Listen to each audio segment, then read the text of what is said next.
Hi! இன்றைக்கி என்னென்னு பார்த்தீங்கன்னா, என்னோடய ஃபேவரட் டிஷ் தான். என்னென்னு பார்த்தீங்கன்னா, உருளைக்கிழங்கு அப்பளம் கூட்டு சூப்பராக இருக்கும். எப்படி செய்யலான்னு பார்க்கலாம் வாங்க.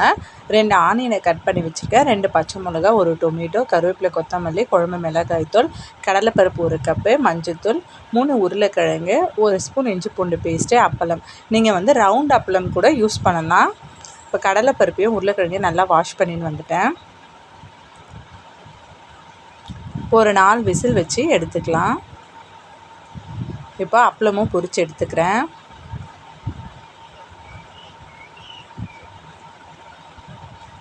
பாருங்கள், நல்லா வெந்துடுச்சு. இப்போ உருளைக்கிழங்கை தனியாக எடுத்து கட் பண்ணி வச்சுக்கலாம். இந்த மாதிரி ஒரு வாட்டி செஞ்சு பாருங்கள், கண்டிப்பாக பிடிக்கும். நீங்கள் அடிக்கடி செய்வீங்க. இப்போ எண்ணெய் ஊற்றிட்டு கடுகு 1 ஸ்பூன், சீரகம் 1/2 ஸ்பூன், 2 பச்சை மிளகா, கருவேப்பிலை ஆட் பண்ணிடுறேன். இப்போ கட் பண்ணி வச்ச வெங்காயத்தையும் போட்டுடலாம். நீங்கள் சப்பாத்தி, தோசை, சாதத்துக்கு, காரக்குழம்புக்கு இந்த கூட்டு வச்சு சாப்பிட்டா சூப்பராக இருக்கும். கண்டிப்பாக ட்ரை பண்ணி பாருங்கள். எங்கள் அம்மா தான் எனக்கு இதை சொல்லி கொடுத்தாங்க, இந்த ரெசிப்பியை.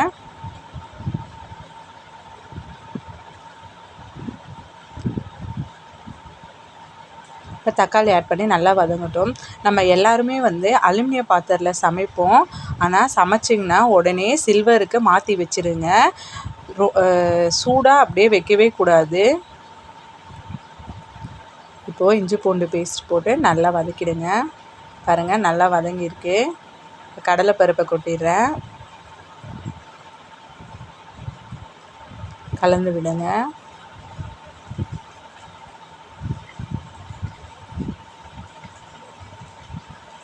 அரை ஸ்பூன் குழம்பு மிளகாய்த்தூள், ஆல்ரெடி நம்ம 2 பச்சை மிளகா போட்டிருக்கோம். மஞ்சத்தூள் ஒரு 1/2 ஸ்பூன் போட்டுருங்க. தேவையான அளவு உப்பு போட்டு நல்லா கலந்துருங்க. இப்போ தண்ணி 1 கிளாஸ் ஆட் பண்ணுறேன். நான் இன்றைக்கி சாதத்துக்கு தான் கூட்டு வச்சு சாப்பிட போகிறேன். நீங்கள் சப்பாத்திக்கு இல்லை தோசை, இட்லிக்கு வச்சிங்கன்னா கொஞ்சம் கிரேவியாக வச்சு சாப்பிடுங்க. இப்போ நல்லா ஒரு 5 நிமிஷம் கொதிக்கட்டும். இப்போ கட் பண்ணி வச்ச உருளைக்கிழங்கையும் ஆட் பண்ணிடலாம். நல்லா கலந்து விடுங்க. பாருங்கள், பார்க்கவே சூப்பராக இருக்குல்ல, டேஸ்ட்டும் சூப்பராக இருக்கும். கண்டிப்பாக ட்ரை பண்ணுங்கள், அடிக்கடி செஞ்சு சாப்பிடுவீங்க. இப்போ ஒரு 2 நிமிஷம் நல்லா கொதிக்கட்டும். இப்போ இந்த டிஷ்ஷோடைய மெயின் என்னன்னு பார்த்தீங்கன்னா அப்பளம் தான். இப்போ அப்பளத்தை நல்லா உடச்சி விட்டுருங்க.